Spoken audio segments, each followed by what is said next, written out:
सोनम वांगचुक पर राष्ट्रीय सुरक्षा अधिनियम यानी कि एनएसए 26 सितंबर को लगाया गया और अब 13 मार्च को उन पर से ये एक्ट यानी राष्ट्रीय सुरक्षा कानून वाला जो एक्ट है वो हटा लिया गया। ये कानून कब किस पर लागू होता है और इसकी क्या प्रोसेस होती है और ये कानून क्या होता है, कब इसे हटाया जाता है, उस समय भी इसका क्या प्रोसेस होता है, आज इसके बारे में बात करेंगे। लद्दाख में हिंसक प्रदर्शनों के दौरान कानून व्यवस्था बिगड़ने के कारण सोनम वांगचुक को हिरासत में लिया गया था। तब सरकार ने आरोप लगाया कि वांगचुक ने प्रदर्शनकारियों को उकसाया है और अब जबकि उन पर से एनएसए हटाया गया है तो हटाने का कारण भी सरकार ने बताया है कि लद्दाख में शांति बहाल करना है, आपसी विश्वास बढ़ाना है, जिससे सोनम वांगचुक पर एनएसए हटाया गया है। हम इस कठोर कानून के बारे में जानेंगे और साथ में ये भी कि इसे किस पर लागू करना है और उसकी प्रोसेस क्या होती है और कौन इसे हटा सकता है। लोगों के मन में कई सवाल होते हैं। पहला सवाल यह है कि एनएसए यानी नेशनल सिक्योरिटी एक्ट है क्या और इसे कब लागू किया जाता है। राष्ट्रीय सुरक्षा अधिनियम यानी एनएसए भारत का एक कठोर कानून है। इसको राज्य की सुरक्षा और कानून व्यवस्था बनाए रखने के लिए लागू किया जाता है। सरकार जब देखती है कि किसी की वजह से हालात बिगड़ सकते हैं या कोई किसी अराजकता को जन्म दे रहा है या देश या राज्य की शांति व्यवस्था के लिए गंभीर दिक्कत पैदा कर रहा है या कर सकता है, तो वो उसके खिलाफ एनएसए लागू करती है। ये कानून 1980 में लागू किया गया था। ये कानून संदिग्ध व्यक्तियों को बिना मुकदमे के 3 से 12 महीने तक हिरासत में लेने की अनुमति देता है। इसके तहत जिला मजिस्ट्रेट या पुलिस आयुक्त हिरासत आदेश जारी कर सकता है। सामान्य कानून में किसी को गिरफ्तार करने के 24 घंटे के भीतर मजिस्ट्रेट के सामने पेश करना जरूरी होता है, लेकिन एनएसए में सरकार को लंबी छूट मिलती है। एनएसए का मुख्य उद्देश्य है प्रिवेंटिव डिटेंशन यानी अपराध होने से पहले ही उसे रोकना। दूसरा सवाल यह है कि इससे अब तक कितने लोगों पर लागू किया जा चुका है। सटीक आंकड़े तो अब तक सरकार ने बताए नहीं है, लेकिन 2017-18 में पूरे भारत में 1000 से ज्यादा लोगों पर एनएसए लगाया गया था। मध्य प्रदेश में 795 मामले दर्ज हुए तो उत्तर प्रदेश में 338 मामले, यानी इन दोनों राज्यों में इसका सबसे ज्यादा इस्तेमाल हुआ। इनमें से कई को बाद में रिहा किया गया।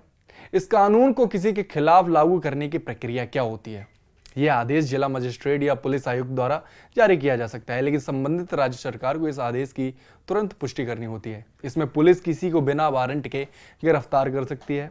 हिरासत में लिए गए व्यक्ति को आमतौर पर वकील की मदद लेने का अधिकार भी नहीं होता। हालांकि हिरासत में लिए जाने के 5 से 15 दिनों के भीतर व्यक्ति को उन कारणों के बारे में बताया जाना चाहिए जिनके आधार पर उसे पकड़ा गया है। चौथा सवाल यह है कि इसके बाद इस मामले में आगे की प्रोसेस क्या होती है। संविधान के अनुच्छेद 22 और एनएसए की धारा 9 के तहत एक एडवाइजरी बोर्ड का गठन किया जाता है। गिरफ्तारी के 3 सप्ताह के भीतर मामला बोर्ड के सामने रखा जाता है। बोर्ड में उच्च न्यायालय के वर्तमान या पूर्व न्यायाधीश होते हैं। यदि बोर्ड को लगता है कि हिरासत के पर्याप्त कारण नहीं है तो सरकार को व्यक्ति को तुरंत रिहा करना पड़ता है। आगे सवाल है कि इस मामले में पीड़ित व्यक्ति कब वकील की मदद ले सकता है और कोर्ट में गुहार लगा सकता है। राष्ट्रीय सुरक्षा अधिनियम के तहत कानूनी राहत पाने की प्रोसेस थोड़ी सी कठिन होती है। जब हिरासत में लिए गए व्यक्ति का मामला एडवाइजरी बोर्ड के सामने पेश किया जाता है तो भी उसे वकील के माध्यम से अपना पक्ष रखने का कानूनी अधिकार नहीं होता है। उसे अपना बचाव खुद ही करना पड़ता है। हिरासत के दौरान शुरुआती पूछताछ में भी वकील की मौजूदगी नहीं है। हालांकि हिरासत में लिए गए व्यक्ति के फैमिली वाले या फ्रेंड अनुच्छेद 226 के तहत हाई कोर्ट में या फिर अनुच्छेद 32 के तहत सुप्रीम कोर्ट में रिट याचिका दायर कर सकते हैं। यदि गिरफ्तारी की प्रोसेस में या प्रक्रिया में कोई गलती हुई हो, यदि हिरासत के कारण बहुत पुराने हों या क्लियर ना हो, यदि राज्य सरकार ने एडवाइजरी बोर्ड को समय पर जानकारी ना दी हो, यदि व्यक्ति को उसकी भाषा में गिरफ्तारी के कारण ना समझाए गए हों, तो कोर्ट न केवल दखल दे सकता है बल्कि पीड़ित व्यक्ति को राहत भी दे सकता है। रासुका यानी एनएसए को रद्द किया जा सकता है। एनएसए यानी रासुका को कब और कैसे हटाया जाता है। एनएसए के तहत हिरासत की एक अधिकतम सीमा तय है। एक व्यक्ति को एक बार में अधिकतम 12 महीने तक हिरासत में रखा जा सकता है। हालांकि यदि नए सबूत मिलते हैं तो सरकार इस अवधि को बढ़ा भी सकती है।